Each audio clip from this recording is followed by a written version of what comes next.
En 1884, delegados de 25 naciones se reunieron en Washington, D.C., para resolver una pregunta que suena, en su superficie, puramente administrativa: ¿dónde comienza el día?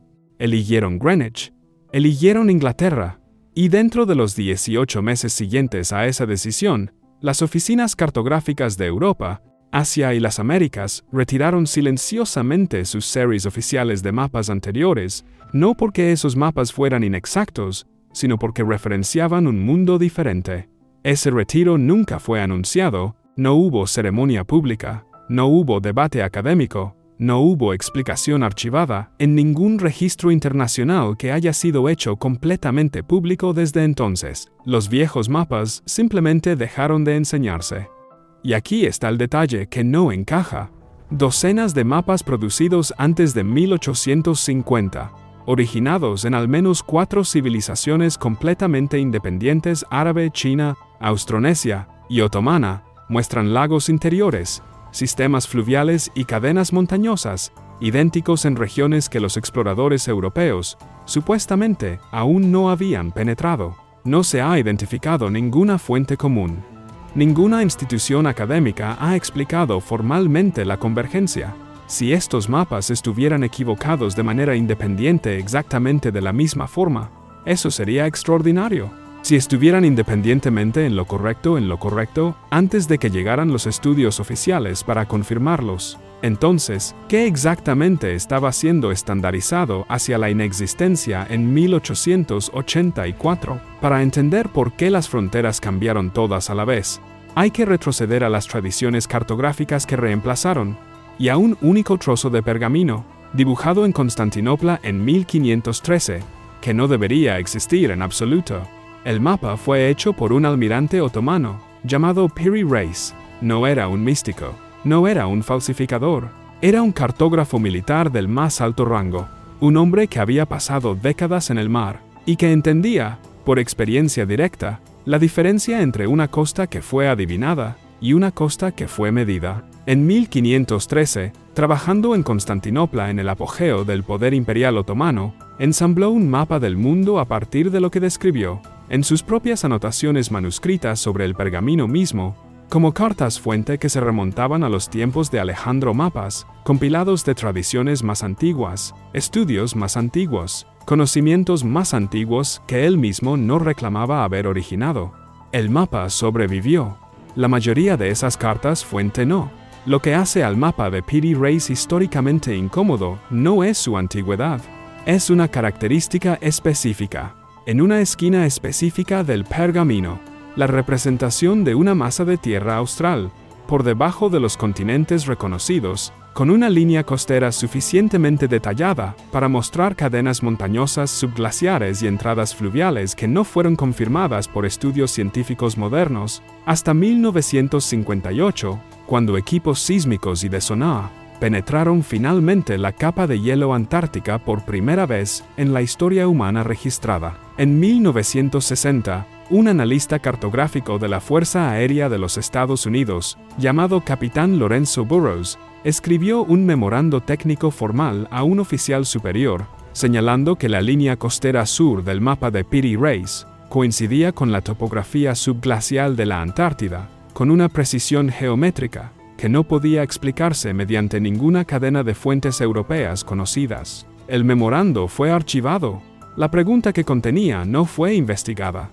El registro cartográfico oficial nunca la ha respondido formalmente.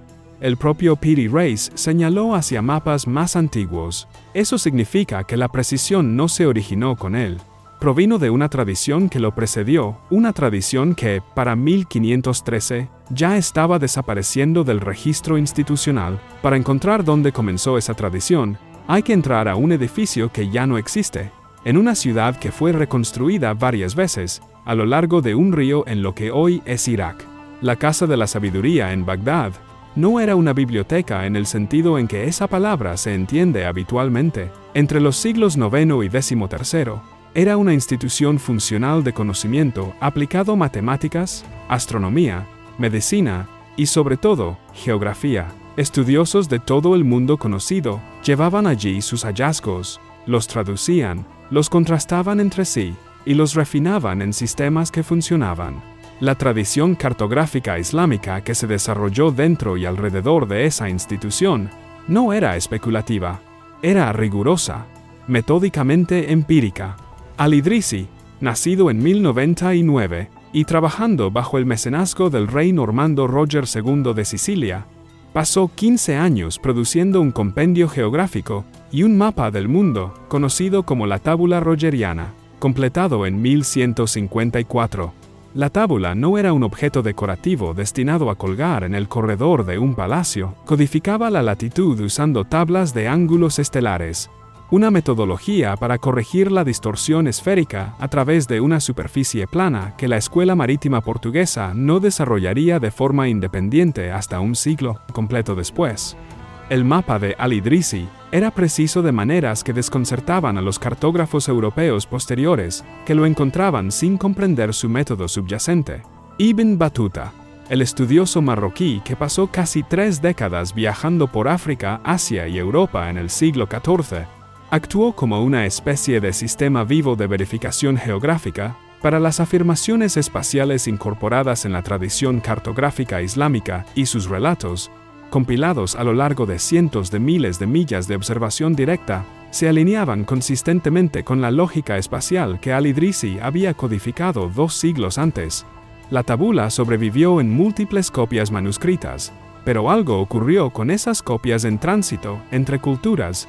Cuando estudiosos europeos e instituciones coloniales posteriores reprodujeron secciones de la obra de Al-Idrisi, las anotaciones matemáticas, las fórmulas de corrección esférica, las tablas de ángulos estelares, la metodología de verificación de latitud que hacía el mapa preciso en lugar de meramente decorativo, estaban sistemáticamente ausentes de las versiones reproducidas. El contenido fue copiado, el método no. Los historiadores no han explicado por qué esa información específica fue omitida, mientras la geografía visual fue preservada. Las fórmulas sobrevivieron en archivos árabes. El crédito no sobrevivió la traducción. Y aquí es donde el primer contorno del patrón más amplio comienza a tomar forma, porque la tradición cartográfica islámica no estaba sola en lo que sabía, ni estaba sola en lo que posteriormente le ocurrió a ese conocimiento. En los mismos siglos, al otro lado del mundo, cartógrafos imperiales chinos que trabajaban bajo la dirección del emperador Yongle producían estudios geográficos de alcance y precisión operacional extraordinarios. Entre 1405 y 1433, el almirante Zheng He comandó 7 masivas expediciones oceánicas por el sudeste asiático, el Océano Índico, el Golfo Pérsico y la costa este de África, viajes que involucraban cientos de embarcaciones y decenas de miles de personal, representando la operación de recopilación de inteligencia geográfica coordinada más grande que el mundo premoderno había producido hasta entonces.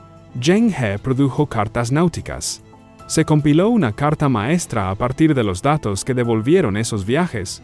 Esa carta desapareció posteriormente del registro histórico.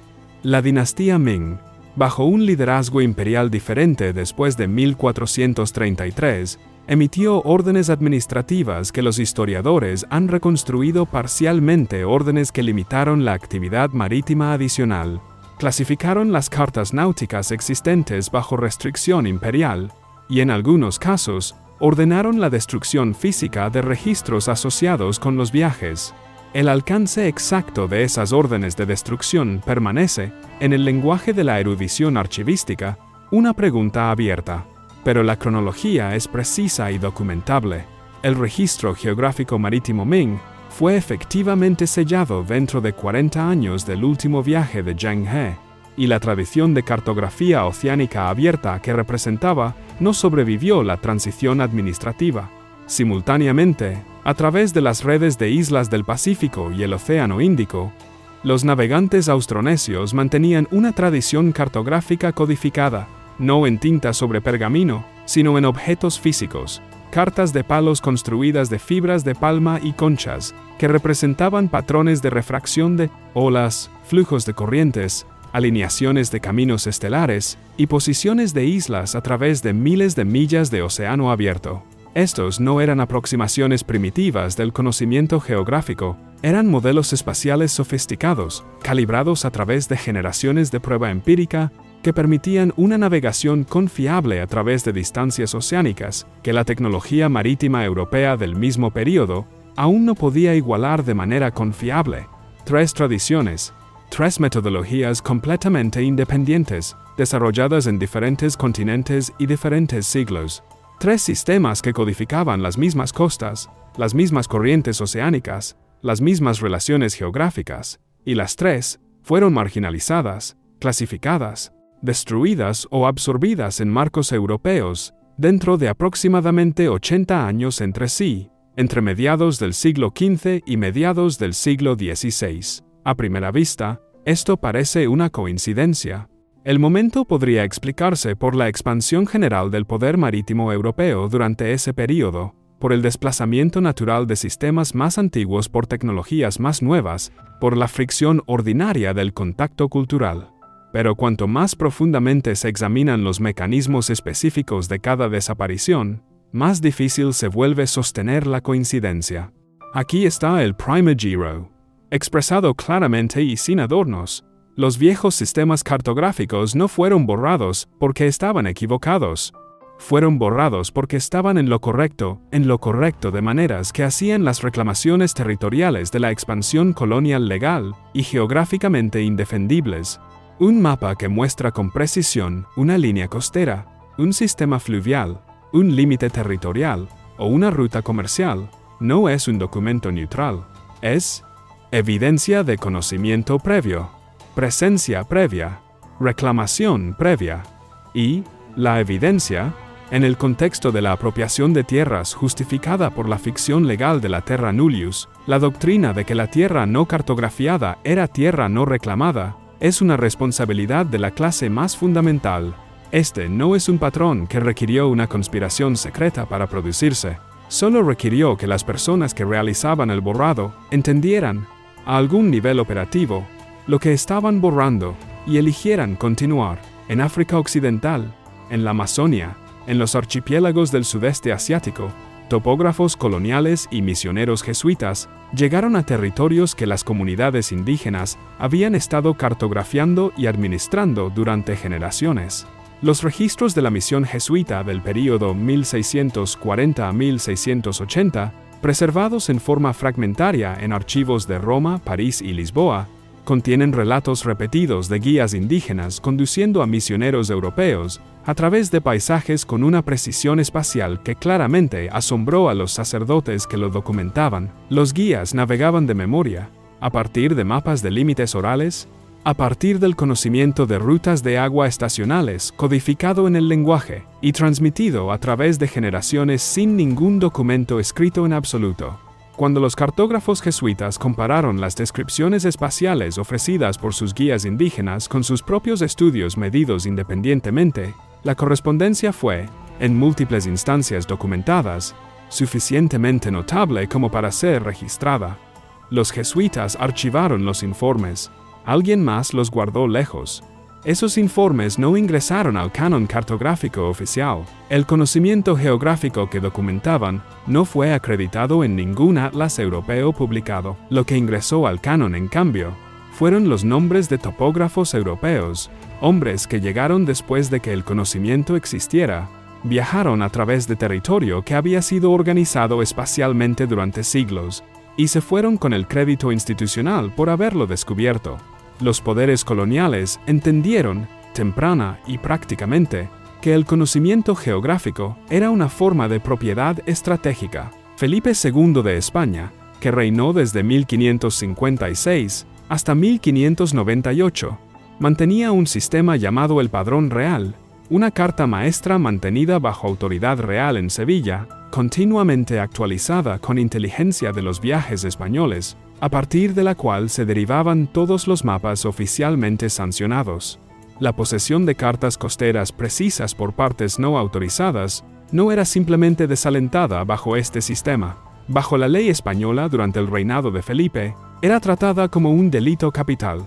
La Compañía Holandesa de las Indias Orientales mantenía su propio sistema paralelo de clasificación para cartas de navegación precisas, documentos internos no compartidos con instituciones asociadas, no publicados en ninguna forma accesible, no permitidos salir de la custodia de la compañía bajo ninguna circunstancia. El secreto en ambos casos se extendía más allá de la protección de las rutas comerciales. El padrón real no era simplemente un mapa de dónde España había navegado.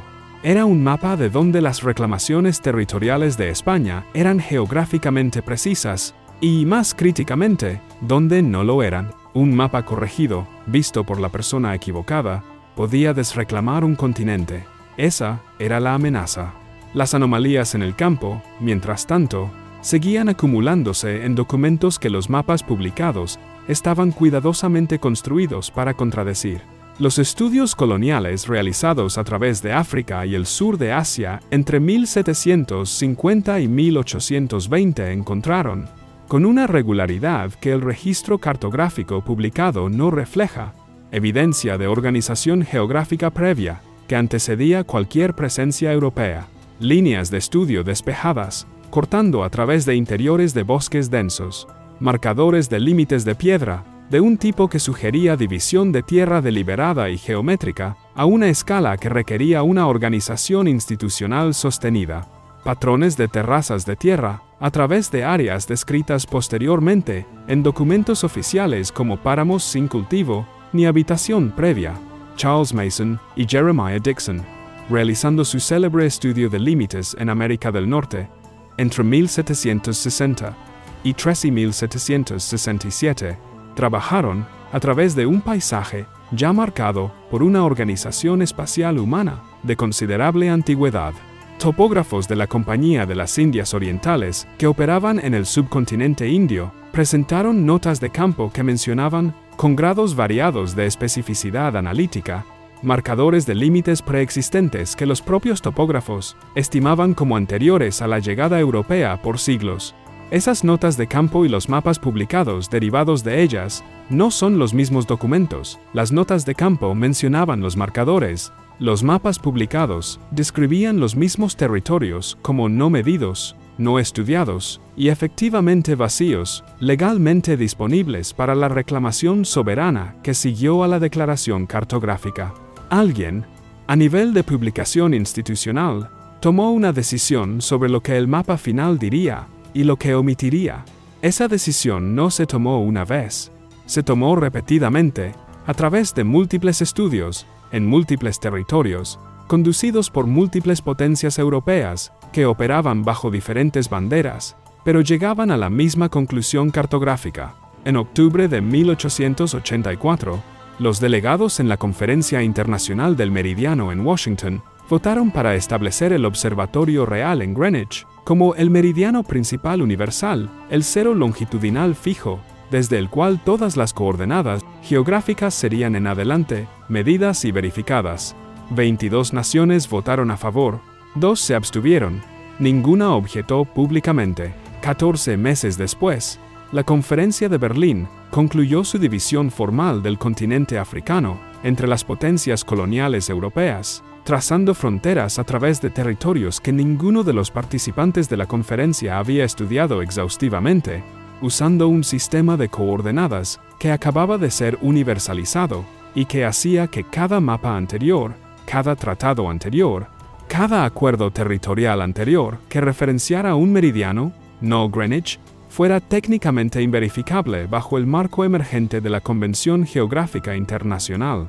Otto von Bismarck presidió la Conferencia de Berlín.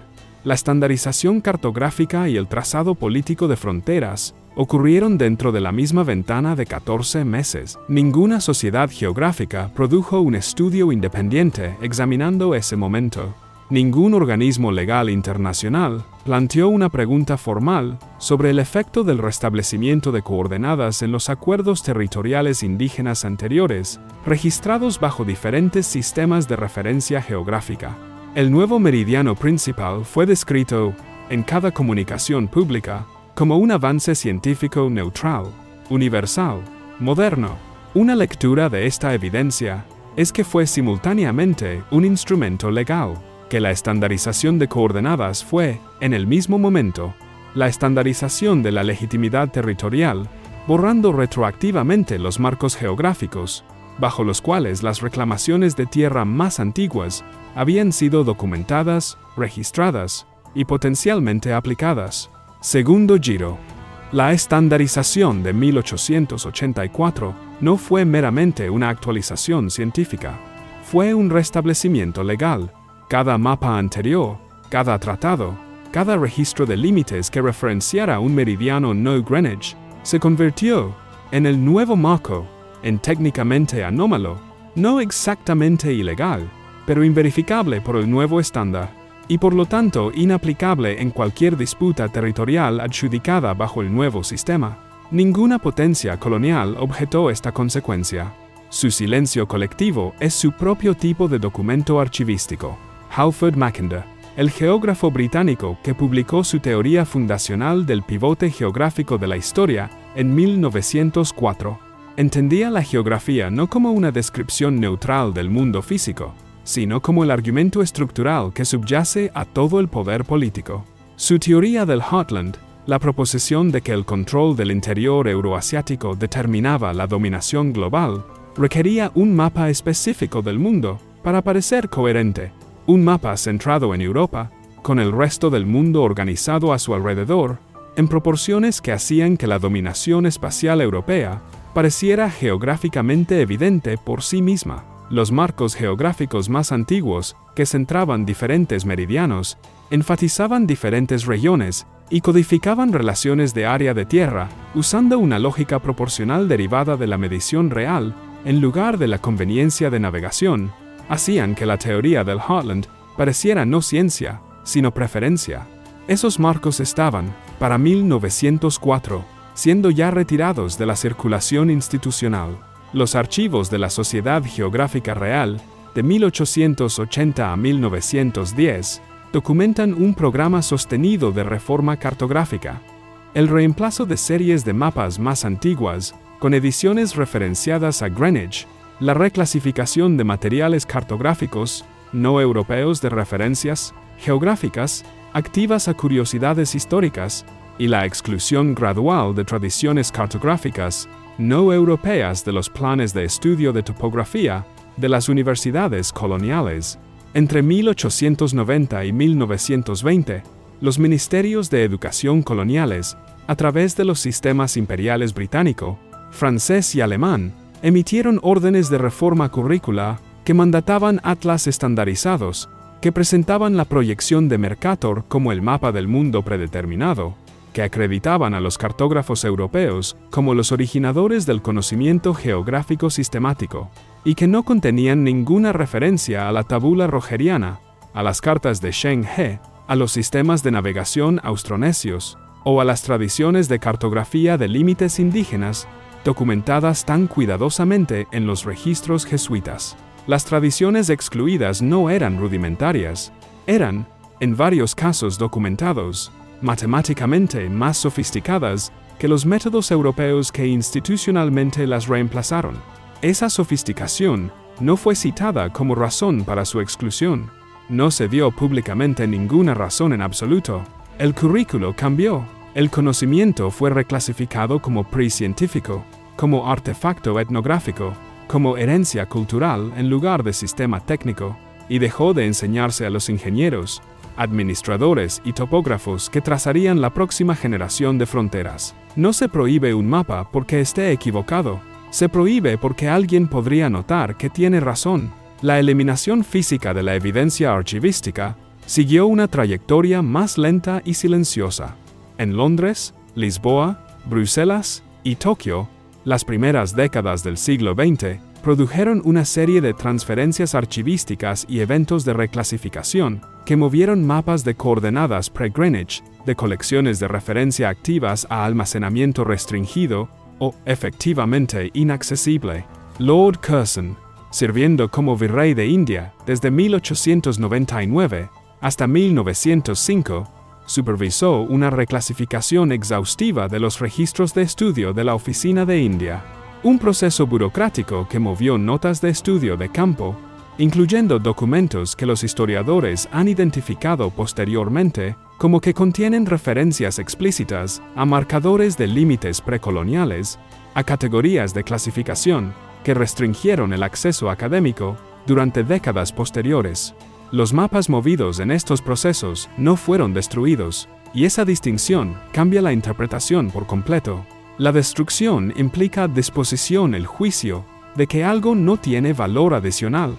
La transferencia implica lo contrario. Alguien, operando a nivel institucional, decidió que estos documentos necesitaban ser preservados pero no consultados, retenidos pero no accesibles, guardados pero no leídos. No fueron quemados, fueron movidos, lo que es casi peor, porque significa que la institución entendía lo que tenía, evaluó esa comprensión como un riesgo y actuó en consecuencia. Y entonces, en 1929, en Estambul, un historiador turco llamado Halil Edhem estaba realizando un inventario rutinario de las colecciones del Palacio Topkapı cuando encontró el pergamino. El mapa del mundo de 1513 de Piri Reis había estado en la biblioteca del palacio durante 4 siglos, catalogado como documento histórico, no examinado por nadie con formación cartográfica durante tanto tiempo como el registro institucional indicaba. Halil Edhem reconoció su importancia de inmediato y publicó su hallazgo. La comunidad académica más amplia tomó nota, cautelosamente. Y entonces, en 1960, la Fuerza Aérea de los Estados Unidos examinó el mapa con una seriedad analítica que las instituciones académicas civiles aún no habían aplicado. El capitán Lorenzo Burroughs, escribiendo formalmente a un oficial superior, señaló que la línea costera sur del mapa de Piri Reis coincidía, con una precisión geométrica que su análisis no podía atribuir a la casualidad o aproximación, con la topografía subglacial de la Antártida, tal como fue revelada por los estudios sísmicos realizados durante el Año Geofísico Internacional de 1957 a 1958. La capa de hielo antártica alcanza casi 3 kilómetros de espesor en sus secciones más profundas. La línea costera debajo de ella no fue cartografiada por ninguna expedición moderna antes de esos estudios. Piri Reis la había representado en 1513, a partir de fuentes más antiguas, que a su vez describían sus orígenes como antiguos. Tercer giro. El mapa sobrevivió porque fue mal clasificado, archivado como curiosidad, guardado como reliquia, nunca evaluado formalmente como evidencia por ninguna institución cartográfica con autoridad para investigar lo que implicaba. La tradición que lo produjo fue borrada. Los datos que codificaba no. Ningún organismo cartográfico oficial, en las décadas transcurridas desde que Burroughs consignó su hallazgo en papel, ha producido una explicación formal de la precisión. La pregunta ha sido planteada repetidamente por investigadores independientes.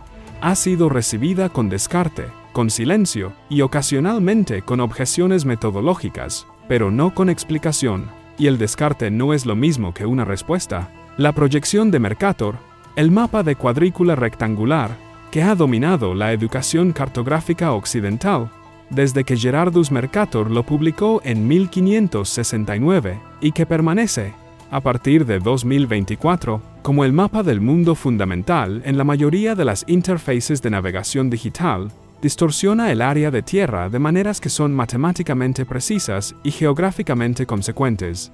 Las regiones cerca de los polos aparecen dramáticamente más grandes que su área de superficie real en relación con las regiones ecuatoriales. Groenlandia aparece en el mapa de Mercator como aproximadamente comparable en tamaño a África. África contiene más de 50 naciones soberanas, más de 1.000 millones de personas y una masa de tierra aproximadamente 14 veces más grande que Groenlandia. El mapa no muestra esto. Dennis Wood, el cartógrafo cuyo estudio de 1992 examinó la función política de los mapas como instrumentos persuasivos, en lugar de descripciones neutrales, observó que la persistencia de la proyección de Mercator en contextos educativos e institucionales, mucho después de que su utilidad de navegación había sido superada por alternativas técnicamente superiores, no era explicada de manera directa por ninguna razón geográfica o científica. Existían alternativas y habían sido formalmente propuestas. La proyección de Peters, introducida en 1974, representaba las áreas de tierra en una relación proporcional precisa. Fue adoptada por organizaciones internacionales de desarrollo y simultáneamente criticada por las instituciones geográficas convencionales. Un desacuerdo enmarcado en el lenguaje de la cartografía técnica, pero que llevaba, por debajo, un argumento estructural sobre qué territorios parecían grandes, cuáles parecían pequeños, y qué implicaba esa apariencia sobre la importancia relativa y el peso histórico. Los procesos de estandarización cartográfica de las Naciones Unidas, establecidos después de 1945, organizaron las prácticas de cartografía internacional alrededor del sistema de coordenadas de Greenwich y la proyección de Mercator, sin un proceso deliberativo público sobre las implicaciones de esas elecciones para la legibilidad de las reclamaciones territoriales de la era colonial o la visibilidad de los sistemas de conocimiento geográfico que esas reclamaciones habían desplazado. El mapa más poderoso del mundo fue elegido, no descubierto, no derivado inevitablemente de las matemáticas de la superficie terrestre, elegido por instituciones específicas, en momentos específicos, por razones que el registro documental ha preservado solo parcialmente. En algún lugar de Lisboa, en un archivo cuyo catálogo no ha sido completamente reconciliado con sus fondos reales, hay registros de estudio del período colonial portugués que no han sido abiertos desde su transferencia a principios del siglo XX. En algún lugar de la Biblioteca Británica, hay folios clasificados bajo subcategorías de historia geográfica que no han sido cruzados con las notas de estudio de campo de las que fueron administrativamente separados hace décadas. En algún lugar del mapa de Piri Reis, hay coordenadas posiciones específicas, medibles y codificadas geométricamente, que no han sido cotejadas contra ubicaciones físicas por ninguna expedición que lleve tecnología de topografía moderna a los sitios que parecen indicar. Investigadores contemporáneos que trabajan en la intersección de la geografía histórica, la recuperación archivística y la documentación del conocimiento indígena han establecido que docenas de sistemas de conocimiento geográfico precoloniales están confirmados como habiendo existido y están confirmados como ya no accesibles a través de ningún canal institucional público, no perdidos por negligencia o la entropía ordinaria del tiempo, desplazados, movidos, reclasificados o físicamente removidos durante una ventana histórica específica que corresponde, con una precisión incómoda, al período de estandarización cartográfica colonial entre aproximadamente 1880 y 1920. Ninguna investigación internacional ha sido formalmente abierta sobre ese desplazamiento. Ninguna institución con autoridad para responder la pregunta ha preguntado dónde se encuentran actualmente los originales transferidos. La pregunta no se ha vuelto imposible de responder, simplemente ha dejado de hacerse. Cada mapa es un argumento. Los que dejaron de enseñar eran argumentos que alguien perdió, no porque la evidencia les fallara, sino porque la institución responsable de contar la evidencia cambió las reglas por las que la evidencia era reconocida. Las fronteras no se movieron porque la Tierra se movió. Se movieron porque los mapas que recordaban la Tierra de manera diferente que codificaban conocimiento previo, presencia previa, reclamación previa en líneas costeras y sistemas fluviales y marcadores de límites y fórmulas de ángulos estelares, fueron silenciosa, metódica e institucionalmente hechos desaparecer. Y en algún lugar, en un corredor que huele a papel viejo y piedra sellada, en un estante que no ha sido perturbado en 100 años, el argumento original todavía espera. El pergamino todavía está ahí. La línea costera todavía es precisa. La pregunta todavía no tiene respuesta. Y el archivo aún no ha sido abierto.